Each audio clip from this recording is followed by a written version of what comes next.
Սիրելի հայրենակիցներ, սիրելի սպիտակցիներ և բոլոր նրանք, ովքեր հետևում են իմ խոսքին։ Նախ ուզում եմ շնորհակալություն հայտնել ձեզ լսելու, մտածելու և հանրային խոսքի մեջ մասնակցություն ունենալու համար։ Լինելով բնույթով պահպանողական մարդ, միշտ մեծ նշանակություն եմ տվել մեր ազգային ավանդույթներին, հայ մշակույթի պահպանմանը, խոսքի պատասխանատվությանը և այն հասարակական բարոյական սահմաններին, որոնք ձևավորել են մեզ որպես ժողովուրդ։ Անձամբ ես ձևավորվել եմ Սպիտակում, մի միջավայրում, որտեղ մարդու ասած խոսքը արժեք ունի, որտեղ վարվելակերպը գնահատվում է ոչ միայն անձնական, այլև հանրային չափանիշներով, և որտեղ միշտ կարևոր է եղել գիտակցված չվնասելու սկզբունքը։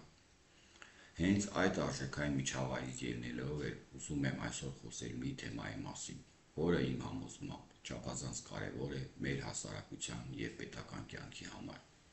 խոսույթի, առողջ քննադատության և քաղաքական մշակույթի մասին։ Ինձ համար անթույլատրելի է այն խոսույթը, որը նպատակ ունի վիրավորել, պիտակավորել կամ վնասել կոնկրետ անձանց։ Նույնիսկ այն դեպքում, երբ մենք ունենում ենք արմատապես տարբեր դիրքորոշումներ այս կամ այն հարցի շուրջ։ Որովհետև ցանկացած անհամաձայնություն, իմ կարծիքով, կարելի է բերել առողջ քննարկման դաշտ։ Մենք կարող ենք տարբեր կերպ տեսնել լուծումները, կարող ենք քննադատել, կարող ենք չհամաձայնվել, բայց չենք կարող անթույլատրելի եմ համարում միմյանց նկատմամբ վատ թշնամաբար տրամադրվելը։ Իմ նպատակը միշտ եղել է ոչ թե վնասելը, այլ կարգավորելը, խոսքը բերել առողջ դիսկուրսի դաշտ։ Միևնույն ժամանակ, ես լինելով պահպանողական, ժողովրդավարական սկզբունքների կողմնակից եմ։ Իմ մեջ միահյուսված են ազատական, սոցիալական, պետականամետ, բարեփոխիչ և ինստիտուցիոնալ կառավարման գաղափարները։ Ես հավատում եմ, որ ազատությունը և կարգապահ պետականությունը հակադիր չեն, դրանք ճիշտ կառուցված լինելով դեպքում լրացնում են միմյանց։ Քաղաքական դաշտում ես նոր եմ, դեռ ճանապարհ ունեմ անցնելու և ես դա բաց ասում եմ։ Սակայն ես միշտ ակտիվ հետևել եմ մեր երկրի քաղաքական կյանքին, տարբեր ժամանակներում արտահայտել եմ իմ կարծիքը թե իշխանությունների, թե ընդդիմության վերաբերյալ։ Եվ մի բանում համոզված եմ՝ մարդը քաղաքականության մեջ շատ տարբեր չի լինում այն մարդուց, ինչպիսին նա դրսևորվում է իր առօրյա կյանքում, եթե միայն չի առաջնորդվում անձնական շահախնդրությամբ։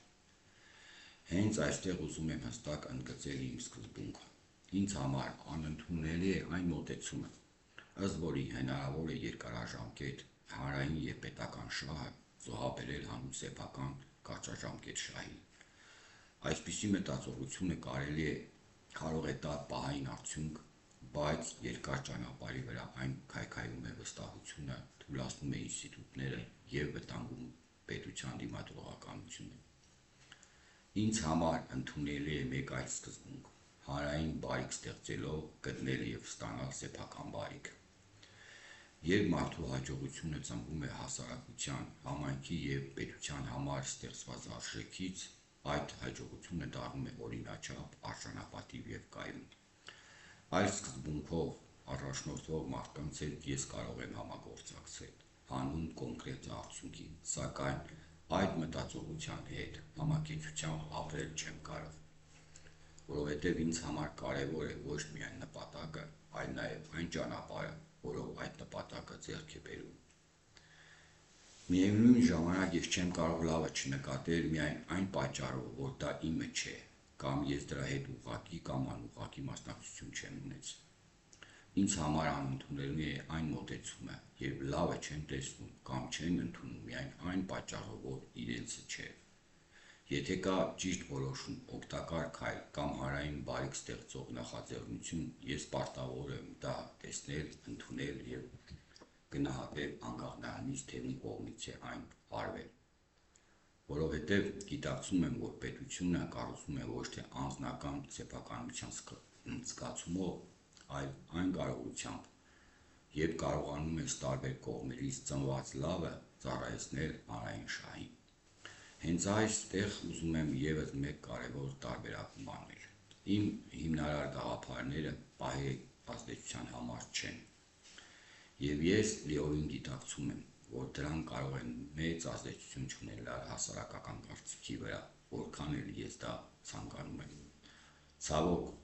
շատ հաճախ առավել ազդեցիկ են դառնում անցողիկ գաղափարները։ Այն գաղափարները, որոնցով կերակրվել է հասարակության մի մասը, երբեմն վերածվելով ամբոխի,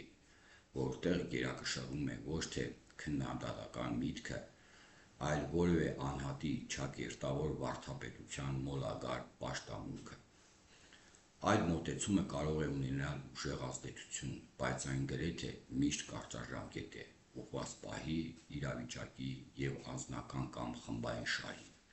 որը ընդհանրապես կապ չունի հանրային շահի հետ։ Իսկ դրա ամենավտանգավոր հետևանքը այն է, որ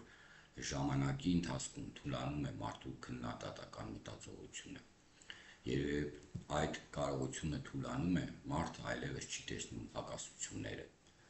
Որպեսզի սա ավելի պարզ լինի, բերեմ մի օրինակ։ Հիմնարար գաղափարները նման են գետի, որը դանդաղ, բայց վստահ հոսում է իր հունով։ Իսկ անցողիկ գաղափարները նման են փոքր ալիքների, որոնք ալեկոծում են մակերևույթը, բայց այնպես ավելի տեսանելի են, քան նույն այդ կետի իրական հոսքը։ Բայց իրականում հենց գետն է շարժում, ոչ թե այդ ալիքները։ Հենց այդ պատճառով ես իմ գրառումներում, իմ հրապարակային խոսքում մշտապես շեշտում եմ պետական ինստիտուտների կարևորությունը։ Այն, որ պետության իրական ուժը միայն անձերի մեջ չէ, այն պետության կարողության մեջ է դիմակայելու ներքին եւ արտաքին ճնշումների։ Ես որոշ ուսումնասիրություններ եմ կատարել առաջատար պետությունների պատմությունները քննելով եւ փորձը հստակ ցույց է տալիս հենց այդ կայացած ինստիտուտներն են, որ կախում են պետության գահավիժումը։ Դրանք են, որ արագ արձագանքում են ճգնաժամերին, պաշտպանում հասարակությանը եւ բարենպաստ պայմանների դեպքում նոր հնարավորություններ են ստեղծում ավելացված եւ հավելյալ արժեք ձևավորելու համար։ Եվ սա գործում է անկախ նրանից խոսքը ժողովրդավարական թե այլ կառավարման հավաքակի մասին։ Ես խոսում եմ ինստիտուցիոնալ պատասխանատվության մասին։ Պատասխանատվության, որը պետք է ամրագրված լինի օրենքով, հաստատված մեխանիզմներով եւ ընթացակարգերով, ոչ թե միայն բարոյական կոչերով։ Համակարգը պետք է պարտադրի հաշվետվողականություն անկախ անձանց ցանկություններից կամ քաղաքական շահից։ Միայն այդպես կարող են կառուցել պետություն, որը պաշտպանում է ժողովրդին։ Ես փորձել եմ ու շարունակում եմ բերել նաև Հայաստանի քաղաքական եւ հանրային դաշտ համագործակցելով տարբեր քաղաքական ուժերի եւ միավորների հետ։ Չեմ տածում, ճիշտ ասած, մեծ պատրանքներ, որը դրանք ամբողջությամբ եւ միանգամից կներդրվեն, բայց համոզված եմ, որ համագործակցությամբ հնարավոր է դրանց մշակութային եւ ինստիտուցիոնալ արժեքը հասցնել տեղ եւ ապահովել առնվազն որոշակի արդյունքներ։ Հենց այդ պատճառով էլ իմ խոսքում մարդուն չեմ փորձում կրկին տանել քաղաքականություն։ Փորձում եմ քաղաքականությունը բերել քաղաքացիների մեջ։ Երբ մարդը մտածում է իր տան, աշխատանքի, երեխայի, կրթության, համայնքի ճանապարհի կամ սոցիալական ապահովության մասին, նա արդեն քաղաքականության մեջ է։ Իմ մոտեցումն այն է, որ քաղաքականությունը չպետք է մնա միայն ամբիոնների, լոզունգների կամ փակ սենյակների քննարկման մեջ։ Այն պետք է իջնի մարդու առօրյա կյանքի մակարդակ։ Քաղաքացին պետք է զգա, որ իր խնդիրը ոչ թե միայն անձնական պայքար է, այլ պետական եւ հանրային ուշադրության առարկա։ Ուզում եմ նաեւ մի կարևոր միտք առանձնացրել։ Շատ հաճախ, երբ ես դիմում եմ մեր սպիտակցիներին կամ իմ խոսքում առանձնացնում եմ սպիտակը, դրա պատճառը որևէ այլ ենթատեքստ չունի։ Դա բխում է մի շատ բնական մարդկային զգացմունքից։ Համաձայնվեք, որ երբ մարդը ստեղծում է ինչ-որ լավ բան, առաջին բնական ցանկությունը լինում է այն տանել իր տուն, իր ընտանիք, իր ամենամոտ միջավայր։ Իմ դեպքում այդ զգացողությունը սպիտակի նկատմամբ է։ Բնական է, որ այն գաղափարների, մոտեցումների եւ ինստիտուցիոնալ ողնաշարի, որի մասին ես խոսում եմ, առաջին դրական արդյունքը ես կցանկանամ զգահեն սպիտակցի։ Սա ինձ համար ոչ թե որևէ այլ նպատակ կամ անձնական հավակնություն է, այլ համայնքի նկատմամբ բնական պատասխանատվության և կապվածության դրսևորում։ Իմ միակ ցանկությունն է այն, որ այն լավը, որի մասին ես խոսում եմ, նախ իր դրական հետևանքները զգացվի այնտեղ, որտեղ ես ձևավորվել եմ, որտեղ մարդիկ ինձ ճանաչում են և որտեղ ինձ պարտավորված եմ զգում առաջին հերթին։ Սա ի գիտություն բոլորի։ Իմ նպատակը ոչ թե աղմուկ ստեղծելն է, իմ նպատակը պետության մասին խոսքը վերադարձնելն է պատասխանատվության դաշտ։ Եվ վերջում ուզում եմ ասել մի պարզ, բայց ինձ համար շատ կարևոր բան։ Մենք բոլորս կարող ենք տարբեր կերպ մտածել, տարբեր կերպ գնահատել անցյալը, ներկան և ապագան։ Կարող ենք ունենալ տարբեր քաղաքական հայացքներ, տարբեր պատկերացումներ և տարբեր ճանապարհներ, բայց եթե մեզ միավորում է հանրային բարիքը,